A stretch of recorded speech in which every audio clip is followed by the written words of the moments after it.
É muito interessante que quando nós ligamos a TV ou conversamos com colegas, o tema da violência é muito recorrente.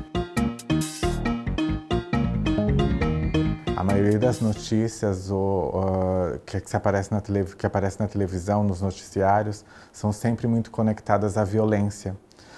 Mas nós temos que conseguir definir o que é a violência. Então, muito do que se fala, do que se trata na sociedade brasileira, tem a ver com o que eu chamo de violência física, de violência direta. E nós não olhamos muito como sociedade no que o meu referencial teórico, que é baseado no trabalho do Johann Galtung, concebe como violência estrutural e violência cultural.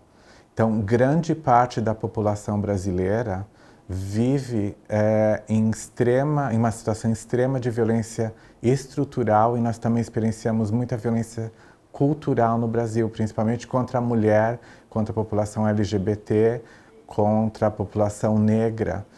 E essa violência física, de acordo com esse referencial teórico, ela emerge em decorrência de toda essa violência estrutural e violência cultural que a população brasileira sofre.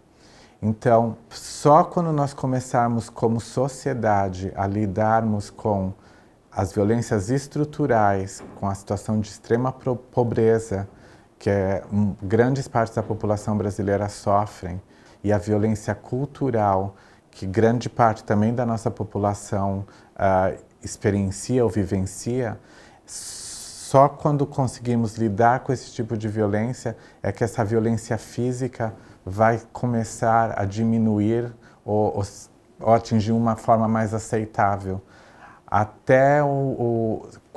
Enquanto nós não conversarmos sobre isso, sobre esses tipos de violência, nós vamos ter que conviver com essa violência física no nosso dia a dia.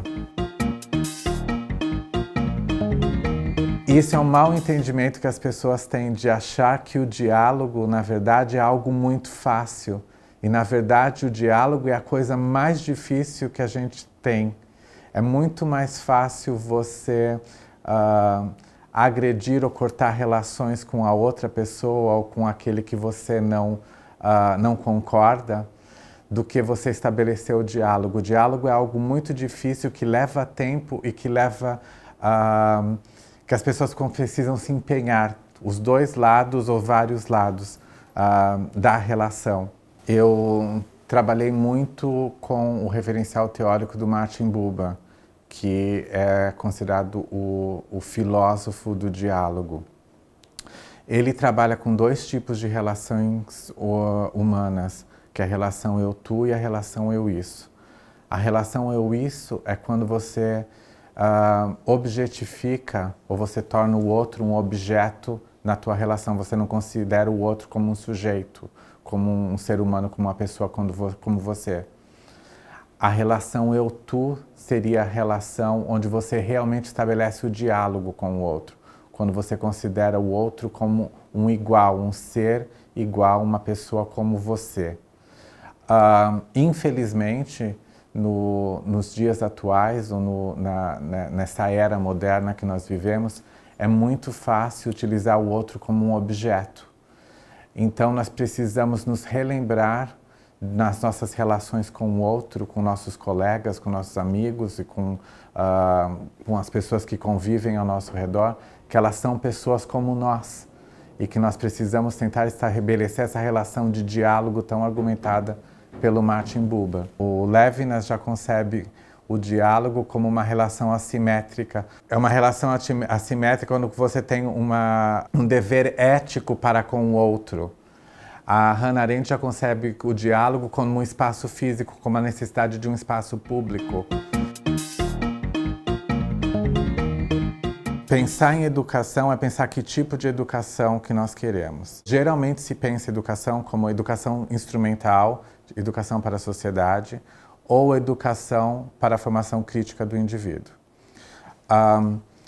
Em alguns países, a educação instrumental tem sido prioridade, que são os países que se dão muito bem ou que estão no ranking de educação, como o PISA, são países que estão com notas muito boas. Outros países tendem a priorizar a educação crítica, que é muito o que eu encontro no Brasil, a necessidade e o fortalecimento da educação crítica. Para mim, a maneira que eu vejo, e eu ligo isso com a filosofia alemã, que entende educação, que ela pode ser ou Erziehung ou Bildung. Eu não vejo como sendo ou você faz uma coisa ou você faz outra. Ou você faz educação para a sociedade e instrumentaliza, educação para o mercado, ou você forma o indivíduo crítico. Para mim, as duas estão interligadas.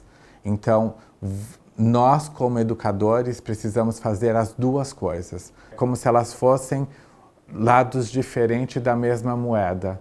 Dito isso, eu acho que é possível fazer só educação instrumental, que é o que pode acontecer em alguns países. Mas a educação crítica que nós queremos tanto e defendemos tanto no Brasil, ela só pode ocorrer uma vez que as bases essa instrumentalização esteja ocorrendo de uma maneira mais eficaz. Eu acho que os nossos gestores, os nossos professores precisam ter consciência disso, de que nós precisamos de uma boa base para poder fazer educação crítica, que não dá para fazer educação crítica se nós não temos uma boa base.